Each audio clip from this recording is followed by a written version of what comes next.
যদি এরা ক্ষমতাবান হয়ে যায়, তখন ফেব্রুয়ারিতে তারা ইলেকশন হয়ে গেল, তাহলে কি হবে? ছাত্র দল হবে সরকারি দলের একটা সংগঠন। এবং সেই সরকারি দলের সংগঠন কি হয়, সরকারি দলের যে ছাত্র সংগঠন তারা বিশ্ববিদ্যালয়ের বিরুদ্ধে কি চালায়, এটা কিন্তু আমাদের এই ছাত্রছাত্রীরা ভুলতে পারে নাই। তাদের মনের মধ্যে এখন একটা দগদগে ঘার মতো আছে যে ছাত্রলীগ কি করেছে গত 15টা বছর। তারা সেটা পুনরাবৃত্তি চায় না, একদম হিসাব ক্লিয়ার। যে কারণে তারা একটা ভয় পেয়েছে যে আমরা কোনো সরকারি দলের ছাত্র সংগঠনকে ডাকসুতে আনতে চাই না। যদি বিএনপির যে কেন্দ্রীয় নেতৃত্ব তাদের মধ্যে যদি ওইরকম সরকারে চলে যাওয়া নিশ্চিত জয়, শিওর সাকসেস, এই ধরনের যদি মনোভাব তাদের কথাবার্তায় চালচলনে না থাকতো, তাহলে হয়তো এই ভয়টা সাধারণ মানুষ পেত না। এটা হলো একটা দিক। দ্বিতীয় একটা দিক বলি আপনাকে আমি।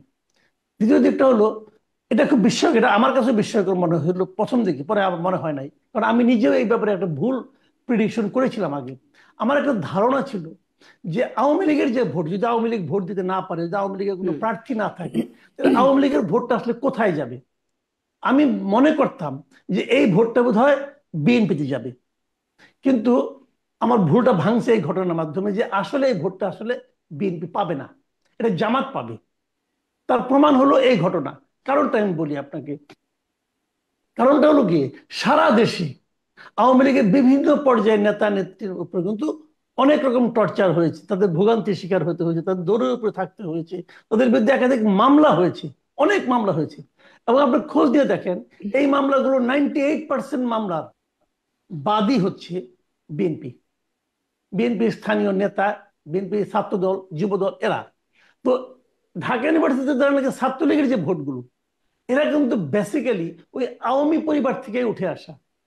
এখন তারা যখন দেখছে যে আমার বড় ভাই, আমার বাবা, চাচা, খালু, মামা, এরা সবাই বিএনপির রাজনীতির জন্য তারা দৌড়ের উপরে আছে, ওই দৌড়টা কিন্তু যথাযথ হতে পারে। কিন্তু আমি ওটা বলছি না যে এটা মানে আপনার খুব অন্যায় কিছু, তা না। ওটা অন্যায় হতে, ন্যায় হতে পারে, সবই হতে পারে। কিন্তু তাদের কাছে তো তার খালুর পেইনটা তার কাছে তো বড়। তখন তারা কিন্তু আর বিএনপিকে ভালোবাসতে পারছে না। তো বিএনপিকে এই ভালো যে না বাসলে মানে আরো তো দল ছিল বা আরো তো প্রার্থী ছিল যাদেরকে দেয়া যেত, অনেকেই ধারণা করছিলেন অন্য আরেকজনের কাছে চলে যাবে ছাত্রলীগের ভোটগুলো, মানে টাকসুতে। ওটা যেতে হলো না পারতো, তো? কিন্তু ওরা তো আর ছাত্রলীগকে হারাতে পারতো না। ওরা চেয়েছে, ওদের মূল লক্ষ্য কিন্তু অন্যকে জয় করানো নয়। ওদের মূল লক্ষ্য ছিল ছাত্র দলকে হারানো, সরকারি দলকে হারানো, অথবা যারা নাকি তার ফ্যামিলির দুর্ভোগের কারণ, তাদের ছাত্র সংগঠনকে হারিয়ে দেওয়া। এটা ছিল ওদের মূল লক্ষ্য। এবং সেই লক্ষ্য পূরণে তারা ভেবেছে ছাত্র শিবির বেটার। আরেকটা কথা বলে শেষ করি। সেই জিনিসটা হলো, ছাত্র শিবিরের যারা ক্যান্ডিডেট ছিল, এদের ম্যাক্সিমাম ক্যান্ডিডেটই মানে আপনার ভার্সিটিতে, ক্যাম্পাসে ভদ্র ছেলে হিসেবে এক ধরনের পরিচিতি আছে। ভদ্র ছেলে, মেধাবী ছেলে, মানুষকে সাহায্য করে, এই ধরনের মন মানসিকতা। সেটা কোন রাজনীতি, দীর্ঘ রাজনীতির পার্ট কিনা, অনেক কিছু কিন্তু হতে পারে। হুম। হয়তো তারা লম্বা একটা প্ল্যান করে মাঠে নামছে, সেটাও হতে পারে। ভালো মন্দ অনেক কিছুই আছে। কিন্তু অ্যাপারেন্টলি, দৃশ্যত, তারা কিন্তু মানুষের কাছে ভালো ছেলে হিসেবে পরিচিত। এটাও কিন্তু একটা বড় কারণ হিসেবে কাজ মানে করেছে। ভালো ছেলেকে ভোট দিয়ে জিতিয়েছে। আমি ভালো ডক্টর জাহিদুর মেধাবী। রহমান, আপনার কাছেও একই প্রশ্ন। ছাত্র শিবিরের এমন ভূমিধস জয়, ছাত্র দলের ভরাডুবি কেন?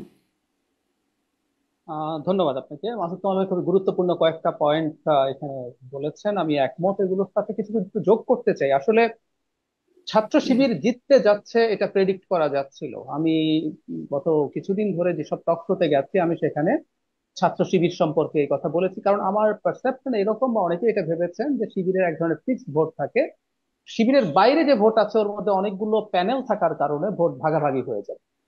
আসলে প্রবলেম যেটা হয়েছে সেটা হচ্ছে মার্জিনটা আমাদেরকে অনেকটা স্তম্ভিত করেছে। আমরা যারা রাজনীতি বুঝতে হুম। চাই, রাজনীতি নিয়ে এক ধরনের ধারণা করি, যেমন ধরুন সাদিক কায়েমের বিরুদ্ধে যত সিগনিফিকেন্ট প্রার্থী আছে সবার ভোট যোগ করে দিল, সাদিক কায়েমের সমান হয় না। তো উনি এতটাই ভূমিধস বিজয় পেয়েছেন, অন্যান্য ক্ষেত্রে কম বেশি তাই। সুতরাং এই margin itself is a question. এবং এখন শুধুমাত্র ছাত্রলীগের ভোট যুক্ত হয়েছে, হ্যাঁ অনেক ক্ষেত্রেই যুক্ত হয়েছে, যদিও এটার একটা অল্টারনেটিভ একটা ঘটনা আছে, সেটা হলো জগন্নাথ হলে কিন্তু সাদিক কায়েম 10 ভোট পেয়েছেন, অনলি 10। সো ছাত্রলীগের সমর্থক ওই হলে অনেক বেশি থাকার কথা, সেখানে তিনি ভোট পান নাই খুব একটা। অন্যান্য জায়গায় ভোট দিয়ে থাকতে পারেন। কিন্তু আমার কাছে যেটা মনে হয় যে 1 বছর থেকে ছাত্র শিবির এই নির্বাচনটাকে কেন্দ্র করে সাংগঠনিক কর্মকাণ্ড চালিয়েছে, এবং শুধু ভালো ছাত্র বা ভালো ইমেজের চাইতে যেটা হয়, তাদের এই প্রবণতা অনেক আগে থেকে আছে, তারা স্টুডেন্টদেরকে নানা কাজে সাহায্য করার চেষ্টা করে। আপনি খেয়াল করবেন, নিশ্চয়ই আপনি জানেনও, ছাত্র শিবিরের অনেকগুলো কোচিং সেন্টার আছে, ভর্তি কোচিং। ওই ভর্তি কোচিং এর সময় থেকেই শুরু হয় তারা স্টুডেন্টদের সাথে যোগাযোগ করা। সেই স্টুডেন্টরা যখন ভার্সিটিতে আসে, তার প্রয়োজন অপ্রয়োজনে, গত এক বছর আমি এটা পার্সোনালি জানার চেষ্টা করেছি, হলগুলোতে তারা স্টুডেন্টদের প্রয়োজন মেটানোর চেষ্টা করেছে। কোনো স্টুডেন্টের যদি ফিনান্সিয়াল ক্রাইসিস থাকে, তাকে ফিনান্সিয়াল সাপোর্ট দেওয়ার চেষ্টা করেছে।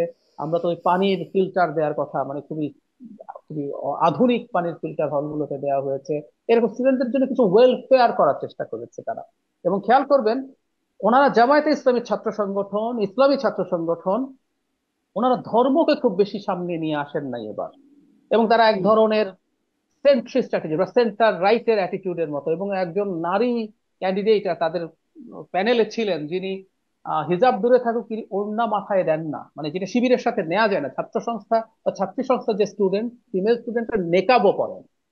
তো সেই জায়গায় তারা এই ধরনের একটা ইমেজও দেখানোর চেষ্টা করেছেন।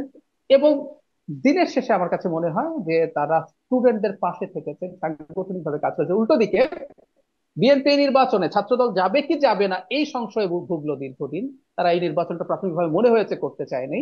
পরে হুম। তারা যখন সিদ্ধান্ত নিল, প্যানেল দিতে দেরি করলো, এবং তাদের ক্যাম্পেইনের জন্য খুব বেশি সময়ও আসলে হাতে ছিল না। সুতরাং কিছু আহ জাঁকজমক, কিছু চটক দেখানো আর সাংগঠনিক ভাবে বেস তৈরি করে সেই বেসকে দিয়ে সবার সাথে পার্সন টু পার্সন কমিউনিকেট করা ডিফারেন্ট জিনিস। ছাত্র শিবির নিজের নামে অথবা তাদের আরেকটা পরিচয়, আমি এভাবে বলবো যে সাধারণ শিক্ষার্থী নামেও তাদের এক ধরনের স্টুডেন্টদের সাথে যোগাযোগের জায়গা হুম। আছে। মানে কোনো এটাও না আমার কোনো একটা প্রশ্ন, ডাক্তার জাহেদ, এটাও আমার একটা প্রশ্ন, মানে তারা তো আসলে ছাত্র শিবির নামে ডাকসু নির্বাচনটা করে নাই, ঐক্যবদ্ধ শিক্ষার্থী জোট ব্যানারে তারা এই ডাকসু নির্বাচন করলো। আপনি যে কৌশলগুলোর কথা বলছিলেন, যে যেমন বিশেষ করে নারী প্রার্থীর কথা বলছিলেন, এটিও কি একটা কৌশলের অংশ, ঐক্যবদ্ধ আমি শিক্ষার্থী আমি জোট? আমি আমি মনে করি ছাত্র শিবির নামটার মধ্যে একটা নেগেটিভ কনোটেশন আছে, আমরা মানি বা না মানি, এটা হয়ে গেছে, তারা সেটা করেছেন। আর